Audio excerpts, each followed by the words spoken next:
Ragging అంటే చాలు చాలా మంది స్టూడెంట్స్ అదిరిపోయి బెదిరిపోతారు.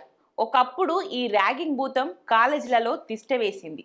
సీనియర్లు చేసే తమాషా పరిచయాలు కాస్త దారుణంగా మారి విద్యార్థుల జీవితాలు బలైపోయిన సంఘటనలు కోకొల్లలో ఉన్నాయి.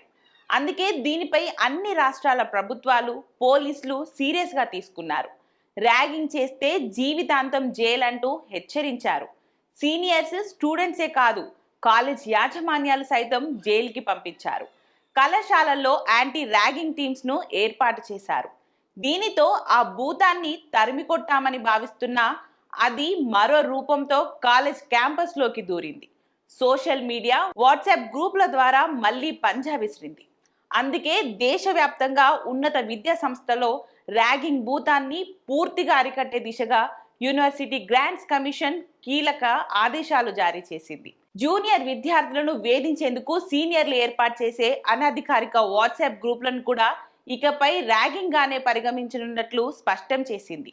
ఇలాంటి చర్యలకు పాల్పడే వారిపై యాంటీ ర్యాగింగ్ నిబంధనల ప్రకారం కఠిన చర్యలు తీసుకోవాలని ఆదేశించింది. సీనియర్లు ఏర్పాటు చేసే వాట్సాప్ గ్రూపుల ద్వారా జూనియర్లను మానసికంగా వేధిస్తున్నారని, ప్రతి ఏటా తమకు పదుల సంఖ్యలో ఫిర్యాదులు అందుతున్నాయని యూజీసీ తన తాజా మార్గదర్శకాల్లో పేర్కొంది.